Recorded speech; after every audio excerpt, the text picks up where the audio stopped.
Welcome. Welcome to this webinar series developed from my book, The 7 Pillars, Strategies for Business Breakthrough. My name is David Parry and I'm the founder and director of Smart BRG, where I've worked for over 20 years helping international teams and leaders achieve breakthrough performance. In this short webinar, we'll look at the first of those 7 pillars, strategy and planning, and in particular how this worked in practice with one of my pan-European clients. What we're looking at today is based on 20 or 30 years of working in multiple companies. It's just a short 30-minute presentation, and we're going to look at an approach in this session to strategy and planning.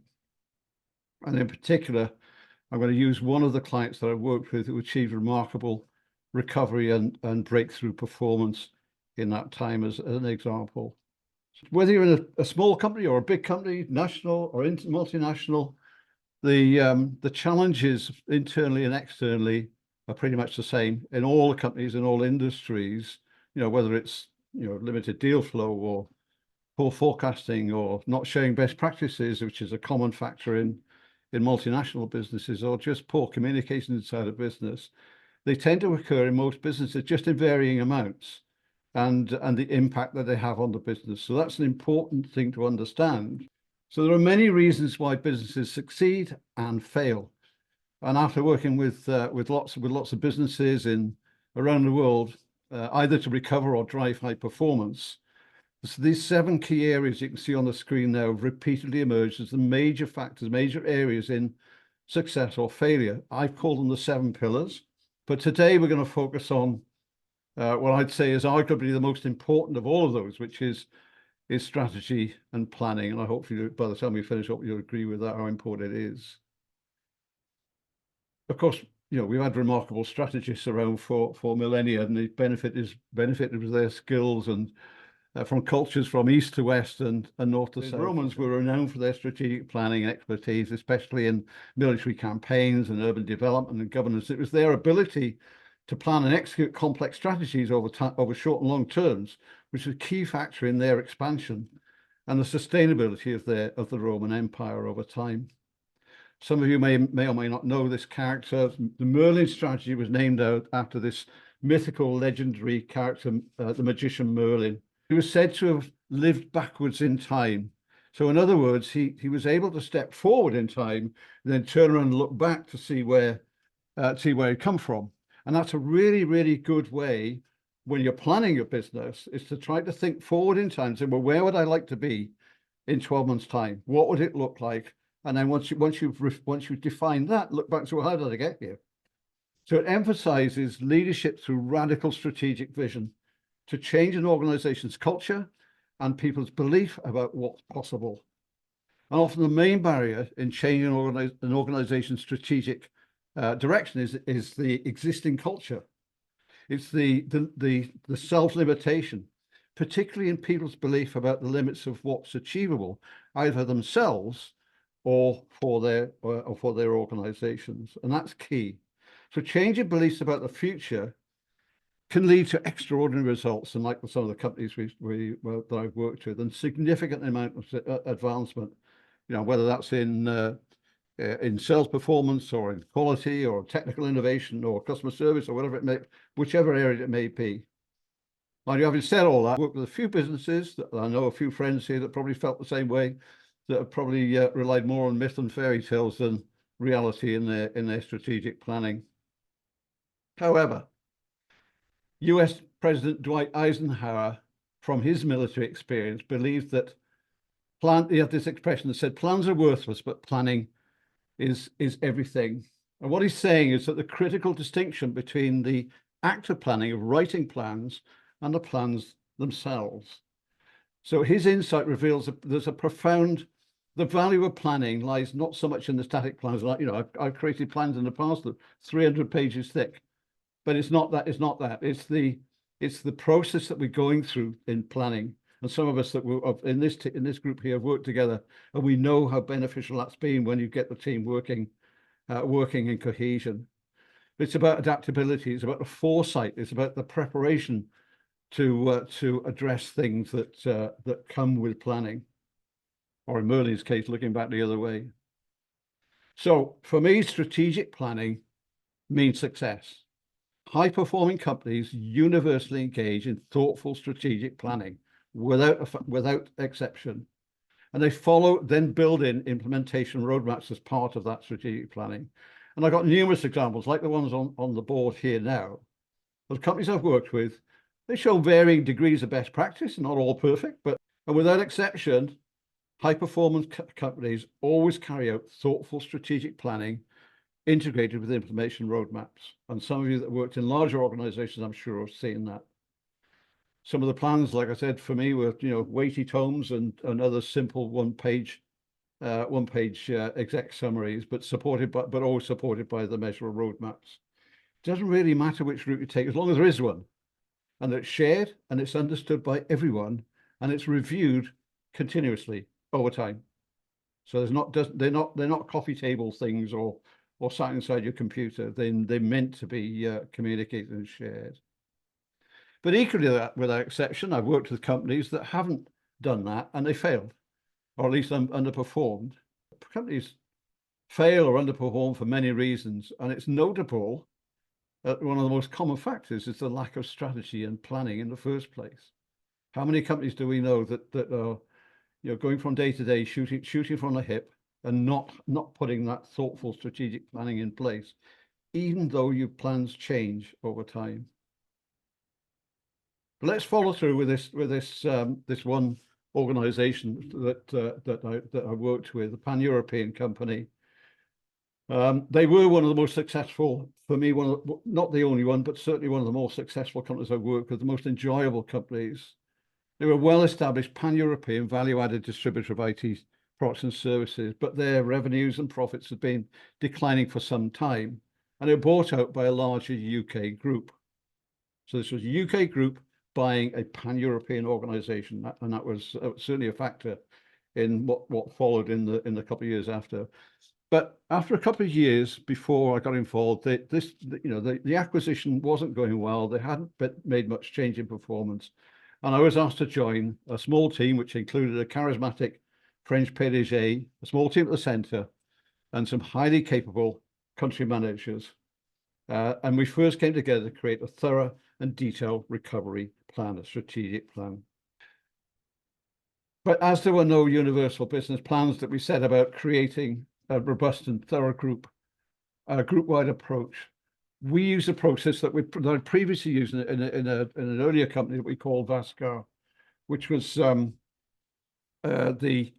if any of you have been caught speeding with a camera, by a police camera, you'll probably understand what this means. But it's an easy way of remembering what you need to do in your strategic planning. It's the vision and objectives, the situation analysis, the strategies that you're going to follow, the competitive advantage that you'll take, the action planning that builds, that, as I say, is built into it, and then continuously looking at the results and reviewing performance over time. So the true power, as we said, is not in the planning, it's the process that you go through to deliver it. So a big part of planning begins with an optimal vision statement. It balances the growth and change that you're looking for while being aligned to the company's desired impact and core values. It should be inspirational, should be aspirational, should be clear, future focused, and it should be the guiding light for decision making in the business and its strategy. The vision sets the destination, and the objectives act as the milestones along the way. And if the consequence, of course, if you don't do that, if you don't have a clear vision or value proposition, it leads to confusion, misaligned decision making, and even decline. One of the things that I always ask when I've worked with sales teams over the years is to say, please write down your company's value proposition for me.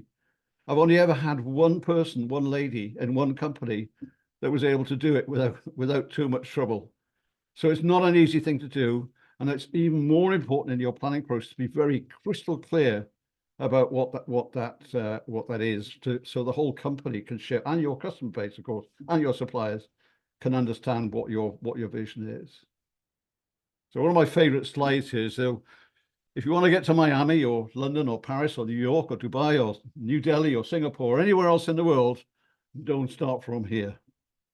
And that, of course, means it just means understanding where we are now. There's absolutely no point in having, the greatest ideas and the vision in this world if you don't know where you're starting from and which direction to take.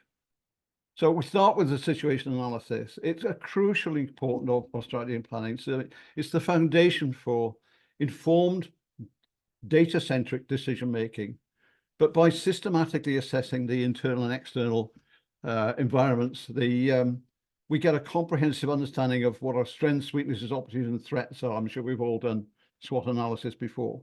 But this helps us identify what are the critical trends, what are the market dynamics, what are our competitors up to, and what are the potential challenges that we're likely to face. And ultimately ensures that our planning is grounded in reality. They're highly relevant and capable of guiding the business forward to sustainable growth and competitive advantage. Too many companies don't do this because it's too hard. They don't do it. In our case study, in our IT company, we spent several weeks, probably a month or more, analyzing each of the country sales organizations, what their products were, what their services were, their technologies, the knowledge and skill of the people inside the company, as well as carrying out in-depth assessments of the market and competitive environment. And we leveraged whatever multiple strategic analysis tools that were available to us in that process. For me, SWOT and BMC and gap analysis are key ones. On the early days, it was value chain analysis. But in this case, we knew we had a great strength in our vendor relations. We had about 32 major vendors, and that with greater focus on more efficient MAS systems, greater focus on our technologies in relation to our customer engagement and our channel, because we had over 1,000 resellers, we could turn this to our advantage, particularly if we share best practices across all countries related to customer engagement, technology to help the business grow and manage our recurring income businesses, and the improvement in knowledge and skills amongst our product marketing teams and sales teams. One of the common factors in almost every international business I worked in is that left hand doesn't always know what the right hand is doing. So in Chile and Argentina, in one company, they were doing fantastic things for winning new business, but nobody else in the world knew about it. In Germany, they were absolutely brilliant at major account management, but they weren't talking to each other. So there was no crossover of knowledge and skill. Really important factor. So drawing on all of that, then the next step was to create a competitive advantage, a competitive edge. And it was fundamentally about how to reposition ourselves in each respective country market, as well as across Europe-wide, preserving or increasing our competitive edge, achieving growth and profitability. The essence of that lay in understanding what our unique strengths were to deliver value to our customers in ways that were difficult for our competitors to replicate. And we do it, or I do it, across these 4 key strategic dimensions of product portfolio: markets and sectors, sales and distribution, and sourcing or producing or sourcing in that particular case. And high-performing companies like this one engage in strategic planning that is shared, is understood, and is reviewed over time. And in that particular business, we spent a lot of time meeting together, working hard together, playing hard together, in order to create the dream or the vision that we had for it. So the planning needs to have built into its process customer focus at the beginning. The strategies are grounded in a deep understanding. Good strategies are grounded in a deep understanding of the market, of the customers that we're trying to sell to, but flexible enough, of course, to adapt to changes. Customers change, customers' behaviors change, customers change their preferences. But by prioritizing the customers and the customer segmentation and building that into the experience of strategic planning, we can achieve greater relevance and competitiveness and growth in our target markets. So a plan is it doesn't matter how big it is or how thin it is, no matter how meticulously you crafted the plan, it holds zero value until it's put into action, of course, stating the obvious. But actually that process of moving from the strategic planning part into action is probably one of the hardest things for companies to do, especially as they become more diverse. So execution is the bridge between the aspiration and the reality. But how do we measure that? How do we make that happen? How do we measure the journey across the bridge? The effective execution of business goals and strategy and planning can create, if you do it well, it creates exceptional performance. But obviously the reverse is just the case, that any inefficiency in that or neglect in tracking or can lead to sales and profit decline. And measuring performance isn't just about, it's not just about the metrics, the sales metrics, or the sales and revenue metrics. It's about the elements of the organization's strategic goals, maybe customer satisfaction, maybe to do with, I don't know, maybe it's to do with employee engagement and innovation. And effective planning recognizes the execution is the integral part. It's not a separate phase, it's built into the planning. Those of you that are in the planning phase at the moment, think about this. This involves detailing the steps, the resources, the timelines, the responsibilities required to implement and deal with the plan. And if you do it well, it becomes a dynamic guide for action rather than a static document. And the illustration on the slide here is in the first year, that's detailed. Well, actually, the first 30 days is detailed.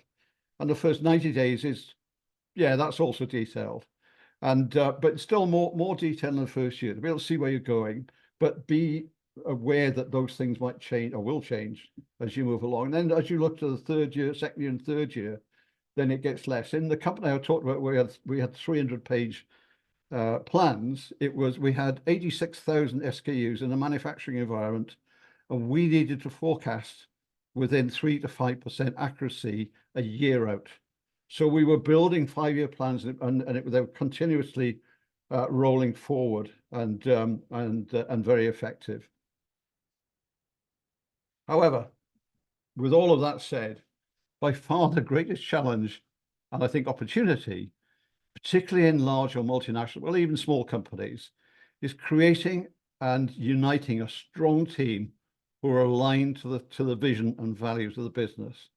In the case of our pan-European IT company, they were all diamonds in their own right, believe me, in each country, but they needed more to succeed. And without exception, all the business I've worked with that have achieved remarkable growth, they've done it through great team alignment and unity. But equally, the businesses like the ones I showed you, the ones that didn't go so well, didn't achieve that. I now work with a team called New Level Results, and they have an approach called the Curve. But we've changed thousands of lives, and the work of teams in delivering strategic planning into highly successful and measurable outcomes. Really important. And just one thing while I think about it on that, I hear sometimes I hear in companies, oh, well, it's too expensive. We can't get together in London or or Dubai or wherever it is in the world that you're working because it's too expensive. Well, let me tell you, the investment in doing that, it will pay dividends. Not doing it will have the reverse effect because you're not going to build a united team. We can all talk on our computer screens, but ultimately we need to, we need to share, we need to bond with each other, we need to share, we need to really work together. And the only way you can do that is by actually physically meeting. And I think in this particular company, every quarter over 2 years, we spent somewhere in Europe together over a long weekend. We worked and we played hard. Lots of stories around that, which I won't go into now. So as you've seen, a big part of planning gives an optimal vision statement, balancing growth and change, aligned to the company's desired impact and core values, and the implementation of the strategy into tangible and measurable dynamic growth requires teams at all levels, so cascading from the top right throughout the organization. And you need teams who share the same vision, the same values, the accountability and passion to achieve the best possible outcome. I'm sure we've all worked in those environments, and it's inspiring, it's invigorating when that happens. And this is what we did in this company. And to this day, we share a common bond. We even created a LinkedIn group of all the members of the company. And we were proud of the legacy that we created because of that. So in the short session, which is coming to an end, We've learned about having a robust process for strategy and planning, in-depth situation analysis, a compelling value proposition, an achievable and measurable roadmap, and importantly, a team with the drive and shared values to deliver it. Using the Vascar model, it's a simple model, you can not only can you create a comprehensive strategy, but you also ensure a cycle of continuous improvement, because planning is not a static process, of course. It's a continuously changing process, continuously growing. It's going through the process of planning and doing and acting and celebrating your achievements, however small or large they are along the way. In the former business, the one with 86,000 SKUs, we used to call it the egg map, or the evergreen moving action plan. But in that case, we had a 5-year plans that would roll and roll and roll and roll and roll very successfully. One last thing, if I can leave you with a challenge for yourselves, hopefully it'll inspire you to just think about your own businesses and think about what's the one initiative for each step of that Vascar model that you can do within your own business over the next, say, 3 months, and make each goal, make them achievable, but make them incremental. And in each month, look at what you set yourself the month before and say, well, how can I improve on that? And look at how you can grow and change the performance of your business over that time. So in the next part of the session, the next series, the next webinar that I'll run, it'll be on management, and we'll dive into the essentials of effective management, goal setting, coaching, leveraging technology, and so on. So I'll hold that for the next time. Thank you all for joining today. I hope you found the session insightful, and maybe it sparks some new ideas how you can enhance your strategies moving forward. Your journey towards excellence and your legacy starts today. It's up to you to achieve it.